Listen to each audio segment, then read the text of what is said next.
5वें दिवस की कथा में आपने श्री कृष्ण भगवान की सारी बाल लीलाओं को सुना था।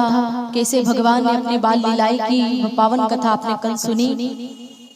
किस प्रकार से भगवान ने मथुरा नगरी में जाकर के राजा कंस का उद्धार किया, वह कथा भी आपने कल श्रवण की थी।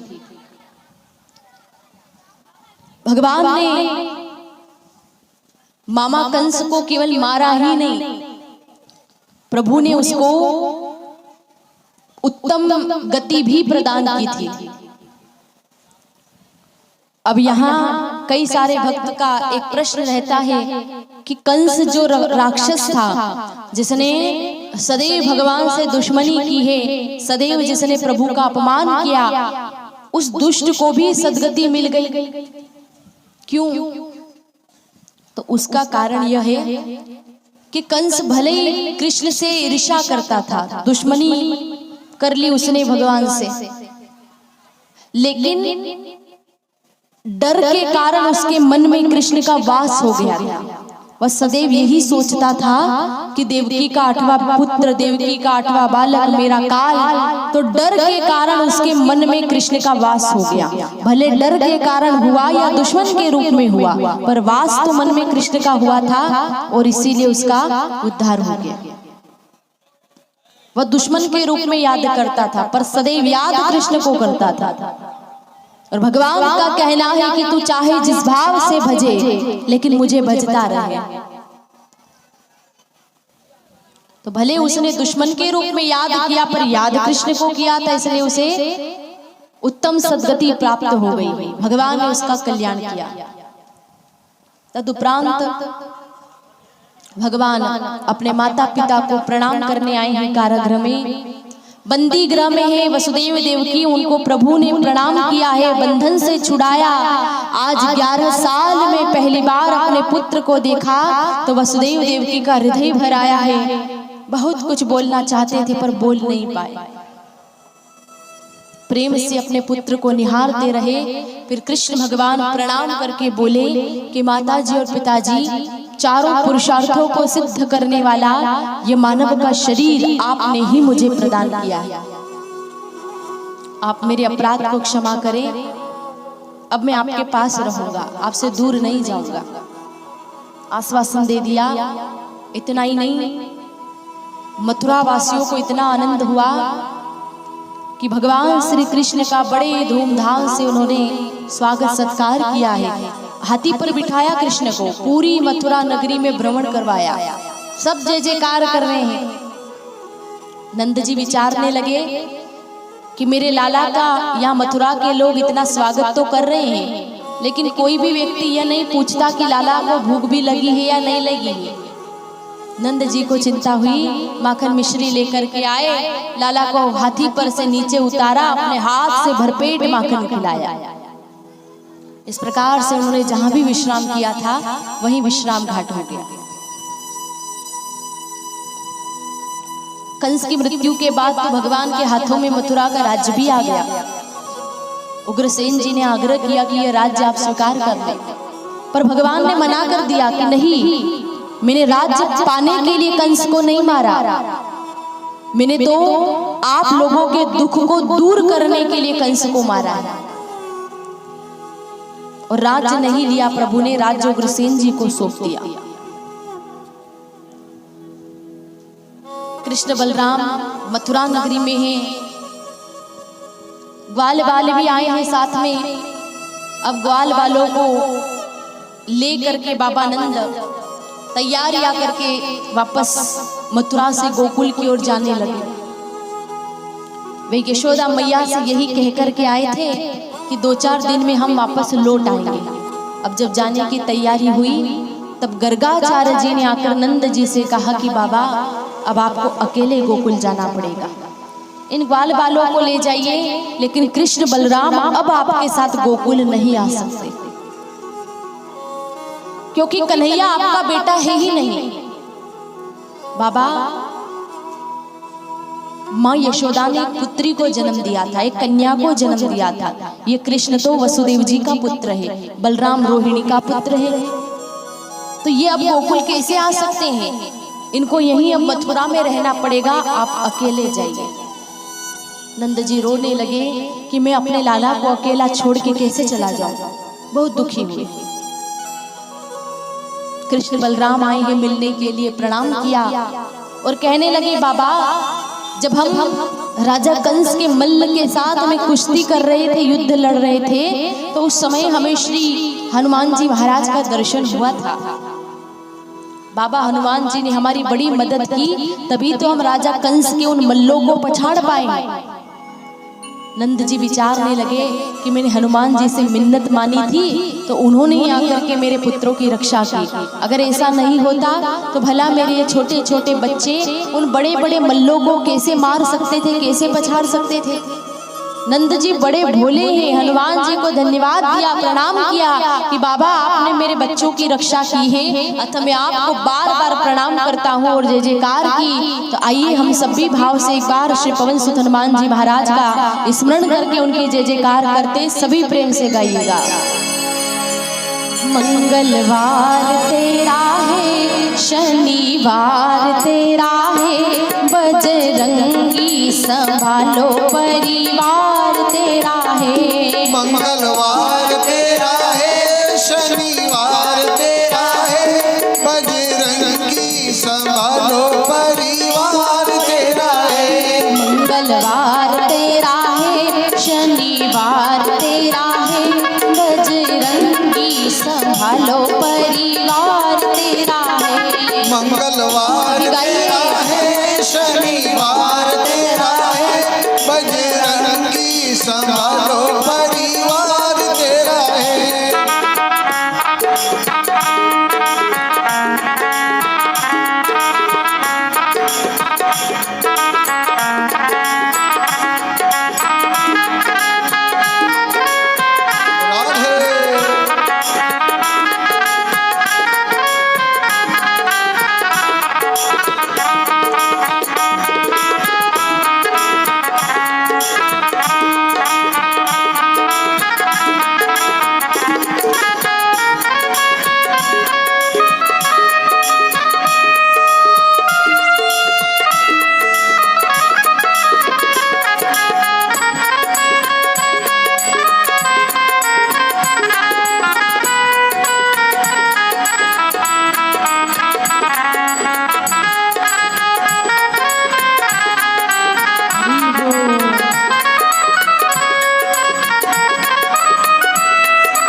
शनिवार सिंदूर चढ़ाओ, मंगलवार को मंदिर में आओ, मंगलवार को मंदिर में आओ।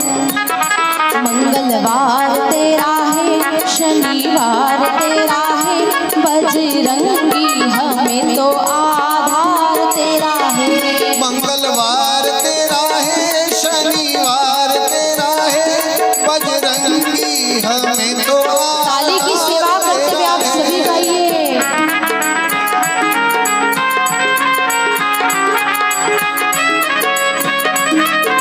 जय हो, जय श्री राम।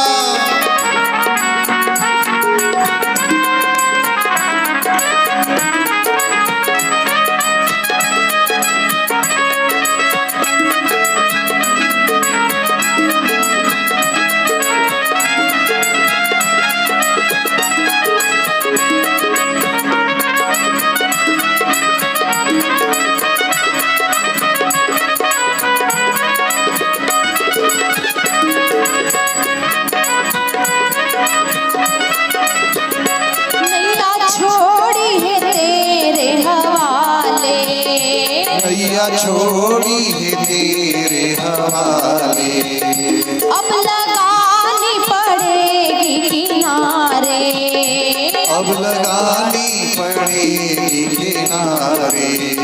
मंगलवार तेरा है, शनिवार तेरा है, साचा साचा बजरंगी दरबार तेरा है। मंगलवार तेरा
हम गरीबों का तू है सहारा। सच्चा साथी समझ के पुकारा, सच्चा साथी समझ के पुकारा। मंगलवार तेरा है, शनिवार तेरा है, बजरंगी बता दो क्या विचार तेरा है। मंगलवार तेरा है, शनिवार तेरा है, बजरंगी बता दो क्या विचार तेरा है।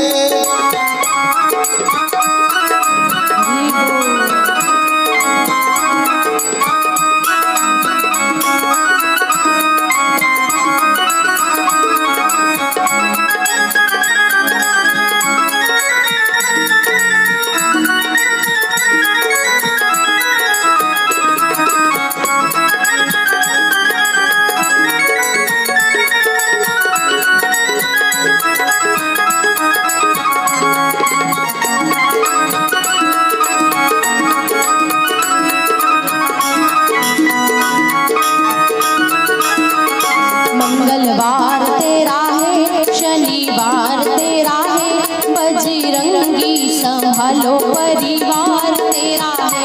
मंगलवार तेरा है, शनिवार तेरा है, बजरंगी संभालो परिवार तेरा है। बजरंगी संभालो परिवार तेरा है। बजरंगी संभालो परिवार तेरा है। बजरंगी संभालो परिवार तेरा है। बजरंगी संभालो परिवार तेरा है। बजरंगी संभालो परिवार तेरा है। प्रणाम किया है श्री हनुमान जी महाराज को, धन्यवाद दिया। गोकुल जाने की तैयारी की है, कृष्ण बलराम से आग्रह किया तो भगवान श्री कृष्ण जी नंद जी को समझाने लगे, कहने लगे बाबा मैं आपके साथ गोकुल अवश्य आता, लेकिन मैंने कंस को मार दिया। राजा कंस के जो रिश्तेदार हैं सब मेरे शत्रु हो गए। अगर मैं आपके साथ आ गया तो वे राक्षस वहां आएंगे, मुझसे युद्ध करेंगे, मेरे साथ साथ आपको परेशान करेंगे। तो कुछ समय तक यहाँ मथुरा में निवास करके उन राजाओं को हरा करके मैं आपके पास चला आऊंगा। आप पधारिए और बिल्कुल निराश मत होना, मैं जरूर आऊंगा। मेरी मैया से भी आप यही कहना, यशोदा जी को आश्वासन देना कि मेरे लिए रोए नहीं, मैं जरूर आऊंगा। मेरी गायों की आप देखभाल करना, उनका ध्यान रखना, वे कहीं भूखी न रह जाए। बाबा नंद कहने लगे बेटा ठीक है, मैं जा रहा हूँ, मेरा आशीर्वाद सदैव तेरे साथ रहेगा, कभी हो सके तो तू जरूर आना। आशीर्वाद दे के नंद जी व्याकुल होकर के रोते रोते वहां से चले गए।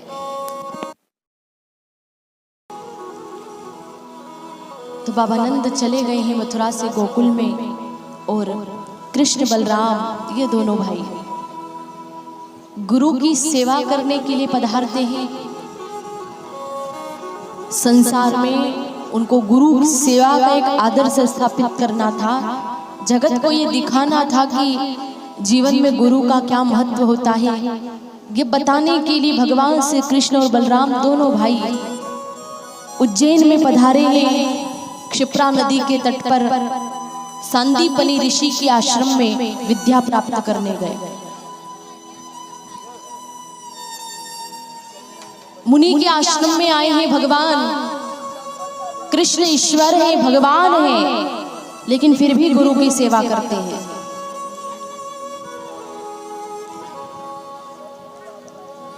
बताया उन्होंने कि मनुष्य के लिए ऐसे गुरु सेवा करना बहुत जरूरी है, अति आवश्यक है, क्योंकि सेवा के द्वारा प्राप्त की हुई विद्या ही सफल हो पाती है।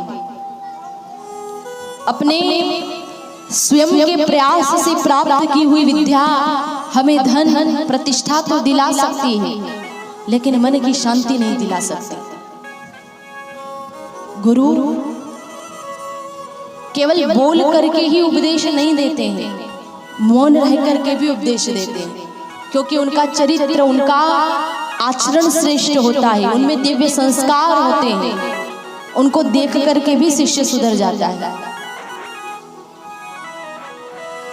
भगवान का विद्यार्थी जीवन बड़ा संयमी था। उनके गुरु जो संयमी थे, उनके गुरु सर्वश्रेष्ठ हैं। देखिए, गुरु अगर श्रेष्ठ होते हैं, संयमी होते हैं, तो शिष्य भी उन्हीं के जैसे संयमी बन जाते हैं। और अगर पढ़ाने वाले गुरु ही विलासी हैं, पढ़ाने वाले शिक्षक ही अगर विलासी हैं, तो शिष्य विद्यार्थी भी उन्हीं के जैसे विलासी बन जाते हैं।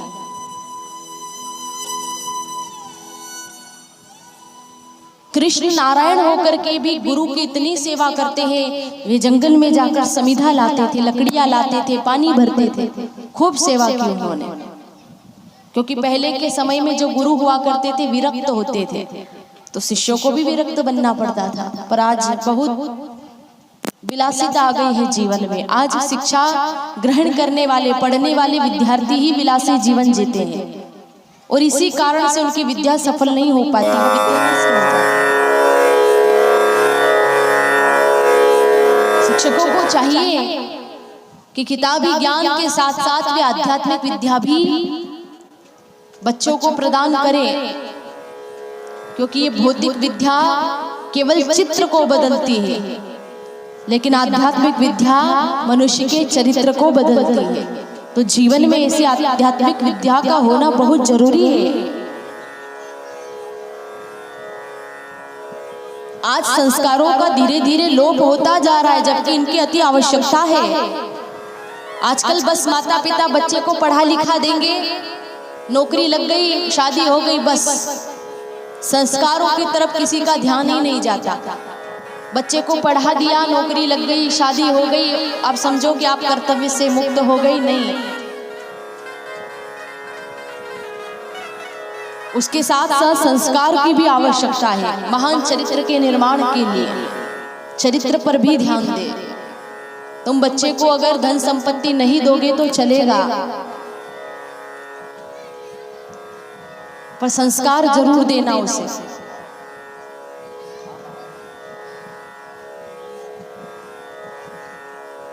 बच्चे ने अगर किसी चीज की कोई मांग की, किसी वस्तु के लिए उसने कोई इच्छा प्रकट की, कोई गिफ्ट अगर मांगा, कोई उपहार मांगा, आप न दे सके, कोई बात नहीं, वह थोड़ी देर के लिए रोएगा। लेकिन अगर संस्कार आपने उसे अच्छे नहीं दिए तो वह जिंदगी भर रोएगा। तो ये जिम्मेदारी आपकी है। आप पढ़ाइए लिखाइए, बच्चे को लायक बनाइए। बहुत जरूरी है आज के समय में पढ़ाई करना, अति आवश्यक है। पढ़ाइए लिखाइए, लायक बनाइए उसे, लेकिन साथ साथ आध्यात्मिक विद्या भी आप दीजिए। स्कूल में तो आज वह व्यवस्था है ही नहीं, क्योंकि पहले गुरुकुल हुआ करते थे, आज बड़ी खराब स्थिति आ गई है। तो आप अपने घर में ही अच्छे संस्कार दीजिए, आप खुद आध्यात्मिक विद्या दीजिए उनको। अपनी संस्कृति के बारे में बताइए, अपने शास्त्र के बारे में कुछ बताइए, अपने धर्म के बारे में, अपनी परंपराएं। लोग आज भूलते जा रहे, रहन सहन, बोली भाषा, कितना परिवर्तन आ गया है आज जीवन में। आज लोग दुखी भी इसी कारण से हैं, क्योंकि लोग अपनी संस्कृति को छोड़ करके पाश्चात्य संस्कृति का अनुसरण कर रहे हैं, पश्चिमी संस्कृति। आज लोग अपनी बोली भाषा को बोलने में शर्माते हैं, अपने रीति रिवाज को अपनाने में शर्म करते हैं, दूसरे रिवाज अपना रहे हैं। फैशन और व्यसन तो ऐसा आ गया है जीवन में कि लोगों की जिंदगी बर्बाद हो गई। खूब सब नकल करने में लगे पड़े हैं एक दूसरे की, उससे जीवन नष्ट हो रहा है या नहीं देखते।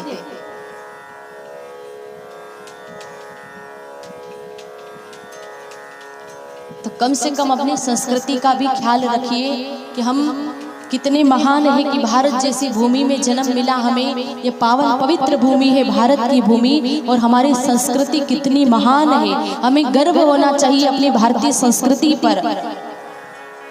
यहाँ के एक एक रीति रिवाज के पीछे बड़ा महत्व छिपा है, अन्यथा हमारे ऋषि महात्मा, हमारे पूर्वज कोई पागल नहीं थे, सब जानते थे।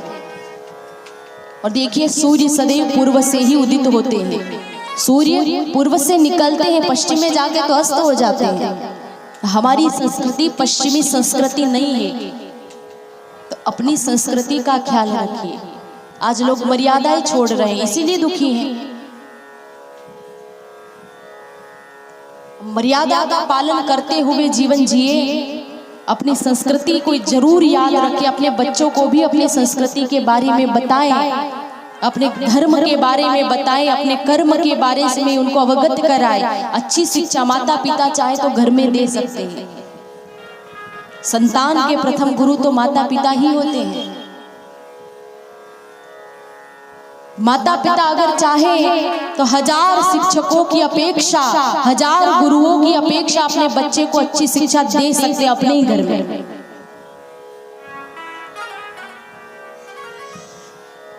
तो बहुत फर्क पड़ता है संस्कारों का। आजकल जो विद्याएं पढ़ाई जाती हैं, उन विद्याओं में कहीं भी आपको आध्यात्मिक विद्या का दर्शन नहीं होगा, बस किताबी ज्ञान।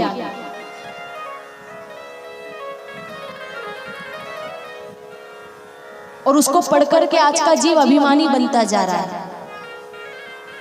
उसमें कहीं भी आपको विनम्रता, विनय, विवेक दिखाई ही नहीं देगा।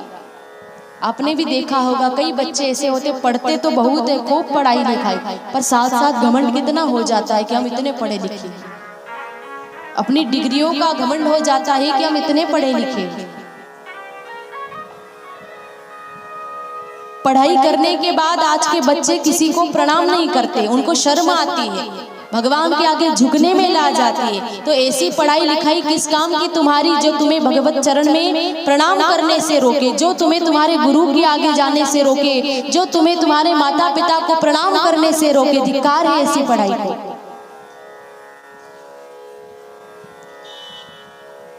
जिस विद्या में विनय नहीं है, विवेक नहीं है, वह बेकार है, वह किसी काम की नहीं, वह आपके अंत में भी कोई काम नहीं आ सकती।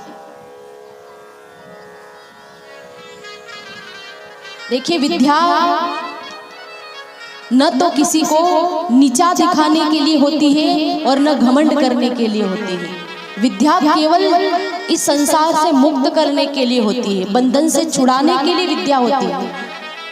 सा विद्या या विमुक्त विद्या वही है जो हमें भगवत चरण की ओर ले जाए, जो हमें बंधनों से मुक्त करवाए। वही विद्या सच्ची विद्या होती है। एक बार कुछ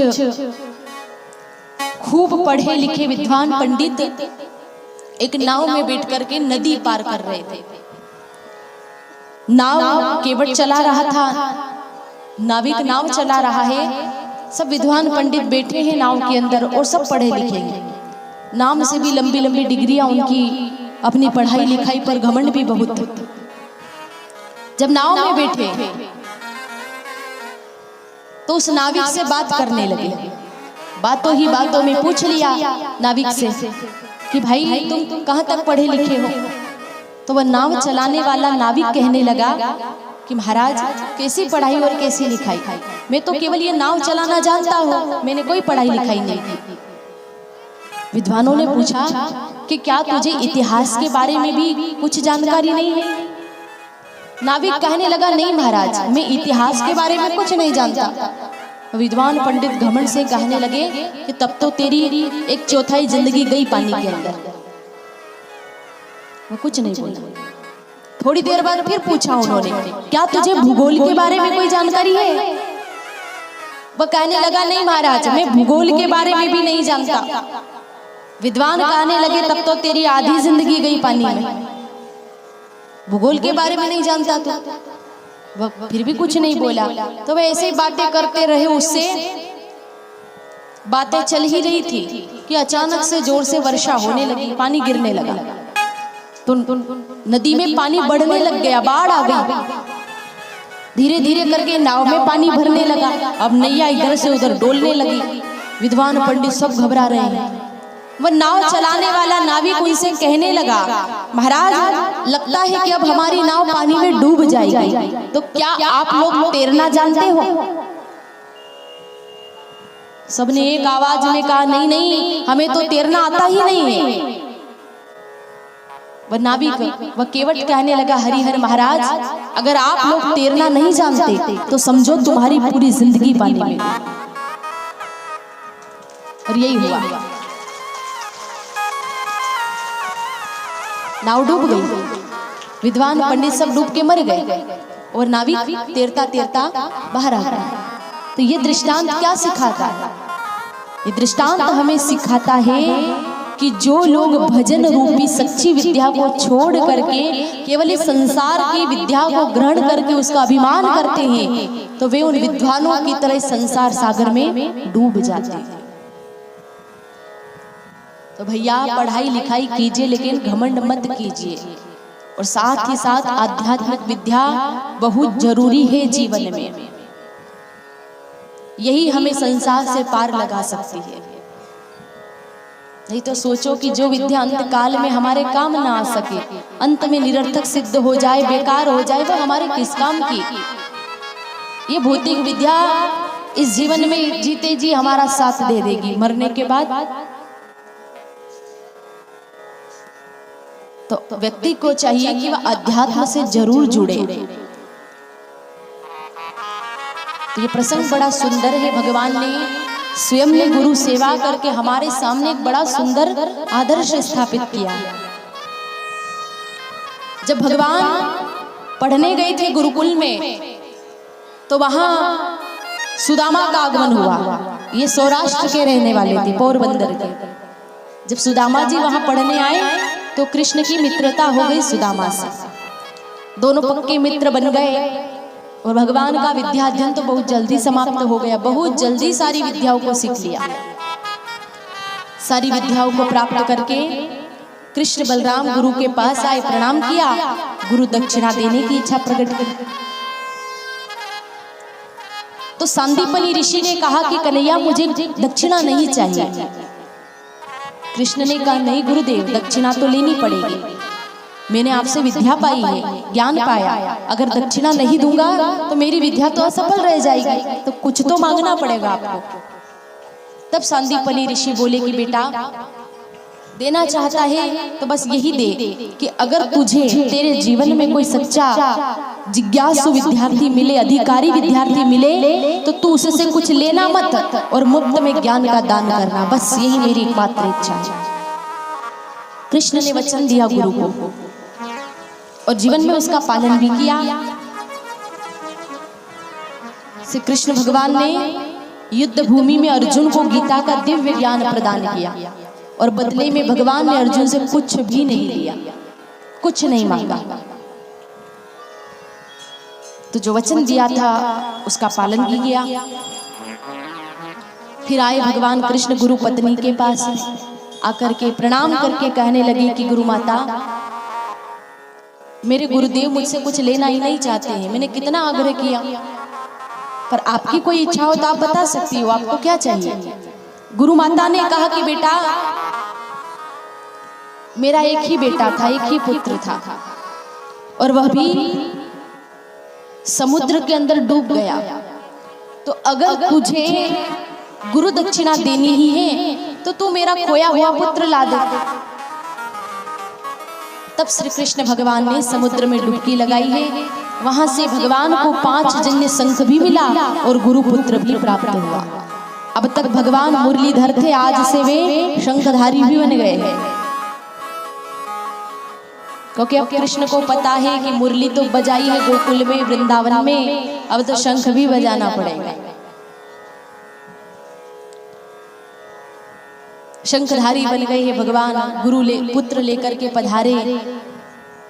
गुरु दंपति पुत्र को देखकर बहुत प्रसन्न हुए, आशीर्वाद दिया कन्हैया को, बेटा तुम्हारे मुख में सरस्वती का वास होगा, चरणों में लक्ष्मी का निवास होगा, तुम्हारी कीर्ति विश्वव्यापी हो जाएगी, पूरे जगत में तुम्हारी जय जयकार होगी, हमारे विद्या के वंश को बस बढ़ाते रहना। भगवान कृष्ण ने प्रणाम किया, बलराम जी ने प्रणाम किया और दोनों भाई वापस आ गए हैं मथुरा में। आए राजा उग्रसेन बड़ा विवेकी था, आग्रह किया, प्रभु ये राज्य आपका है, आप इसे ले ले। भगवान ने मना कर दिया। सबने आग्रह किया तो अत्यधिक आग्रह के कारण भगवान ने मथुरा के राजप्रासाद में निवास किया। और सब लोग भगवान की सेवा पूजा करते हैं। सब सुख उपस्थित हो गया है चरणों में, पूरा जीवन अब ऐश्वर्यमयी बन गया भगवान का। जो कृष्ण कन्हैया वृंदावन में नंगे पैर गाय चराते थे, ऐसे भगवान कृष्ण कन्हैया की अब कई दास दासियां सेवा कर रहे हैं, सब सुख उपस्थित है। लेकिन भगवान ने गोकुल वासियों के प्रेम को नहीं भुलाया। ऐसा नहीं कि भगवान यहाँ आए, सुख सुविधाएं मिली तो भगवान उनको भूल गए, नहीं, भगवान उनको बहुत याद करते थे। मथुरा में थे जरूर भगवान, लेकिन मन तो उनका गोकुल में ही था। भुला ही नहीं पाते भगवान गोकुल वासियों को। रोज उनको अपनी मैया यशोदा याद आती थी। रोज संध्या के समय जब सूर्य अस्त होते तो उनको देख करके रोते थे। जब जब भी दृष्टि गोकुल की दिशा की ओर जाती, भगवान रुदन करते, सोचते थे मेरी मैया यशोदा भोली है, मैंने कहा था कि मैं लौट करके आऊंगा, मेरी मैया मेरे वचनों को याद करके मेरी राह को निहार रही होगी, मेरी प्यारी गाय मेरे वियोग में रोती होगी, मेरे बाबा नंद मुझे याद कर करके रो रहे होंगे, मेरे प्यारे सखा, मेरी सखिया, ये सब मुझे याद कर रहे होंगे, क्योंकि मैंने सबसे कहा था कि मैं आऊंगा। और जब भी भगवान की दृष्टि गोकुल की ओर जाती, आंखों से अश्रु धारा बहने लगती, रोने लग जाते भगवान। और रोज रोने का एक नियम बना लिया उन्होंने, सबके सामने नहीं रोते थे। संध्या के समय एक तरफ कोने में जाके बैठ जाते, चुपचाप बैठ के रोते। एक दिन उद्धव जी ने भगवान को रोते हुए देख लिया। ये उद्धव श्री कृष्ण के परम मित्र है और श्री अंक की सेवा भी करते हैं। उद्धव ने देखा कि भगवान रो रहे हैं, उनसे रहा नहीं गया, पूछने आए।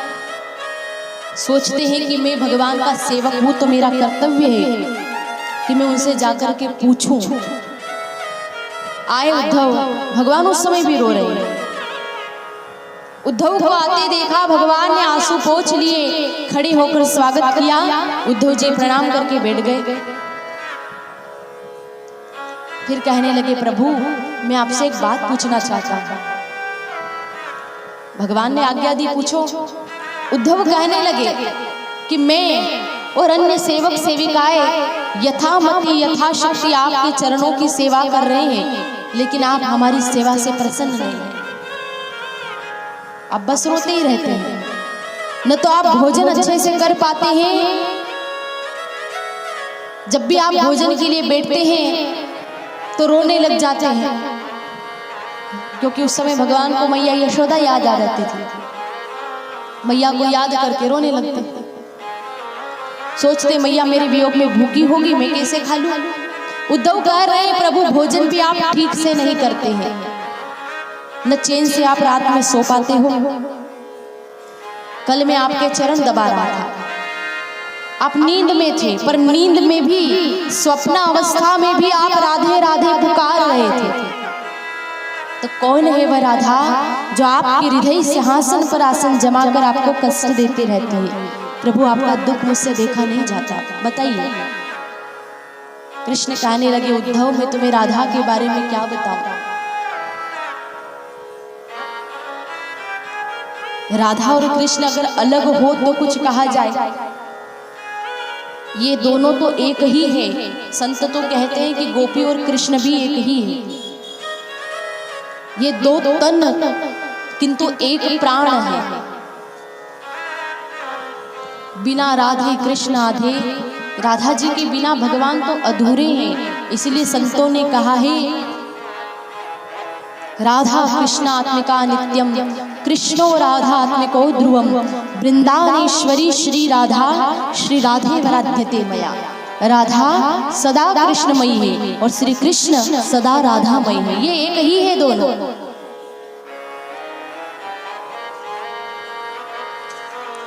भगवान शरीर से चले आए हैं गोकुल से मथुरा में, लेकिन मन तो वहीं छोड़ आए। तज गोकुल को तन आया यहाँ, मन मोह न गायों का छोड़ सका। सखा संग बहार कदम तले, न स्नेह का बंधन तोड़ सका। बहु भांति के व्यंजन पाकर भी, नवनीत से चित्त न मोड़ सका। और वृषभानु कुमारी श्री राधिका सी, कहीं प्रीत की रीत न जोड़ सका, कहीं प्रीत की रीत न जोड़ सका। भुला ही नहीं पाए भगवान। वो श्री राधा रानी परम कृपामयी है, परम मंगलमयी है। राधा रानी अगर कृपा कर दे तो जल्द से जल्द ठाकुर जी से संबंध जुड़ सकता है। राधा रानी चाहे तो हमें ठाकुर जी की गोद में बिठा सकती है, हमें प्रभु से मिला सकती है, क्योंकि ये परम कृपालु देवी है, बड़ी दयामयी है। तीनों लोकन से न्यारी राधा रानी हमारी, तीनों लोकन से न्यारी राधा रानी हमारी। तीनों लोकन से न्यारी राधा रानी हमारी।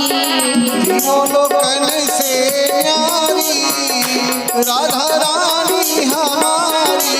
रानी हमारी राधा रानी हमारी।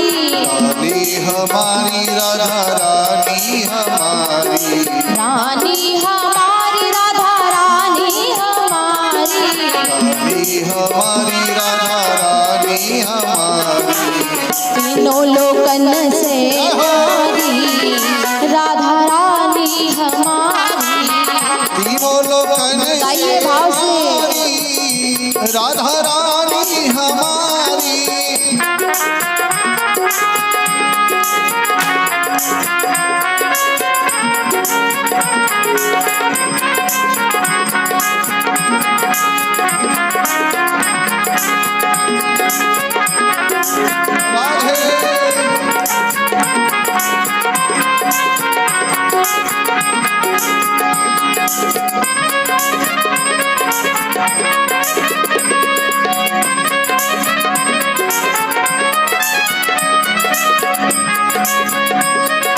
श्री राधे।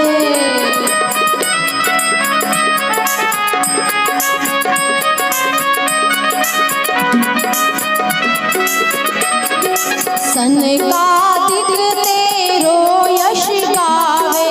सनकादिक तेरो यश गावे। ब्रह्मा विष्णु आरती उतारे। ब्रह्मा विष्णु आरती उतारे। इंद्र लगावे बुहारी राधा रानी हमारी। तीनों लोकन से न्यारी राधा रानी हमारी।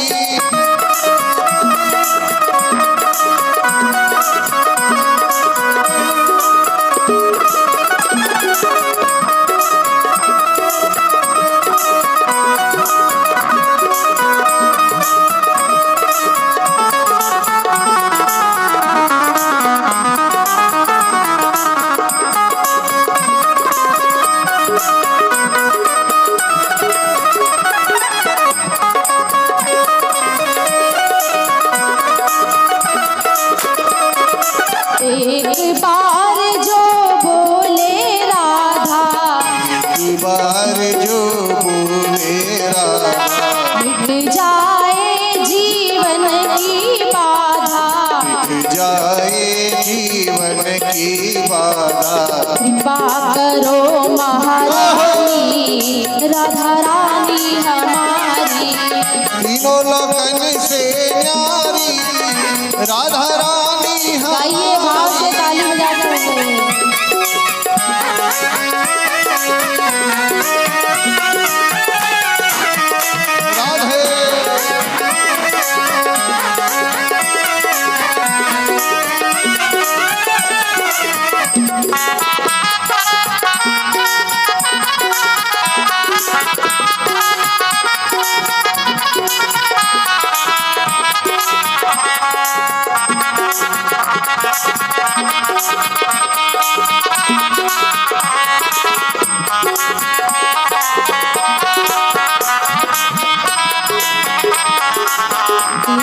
लोकन से न्यारी राधा रानी हमारी।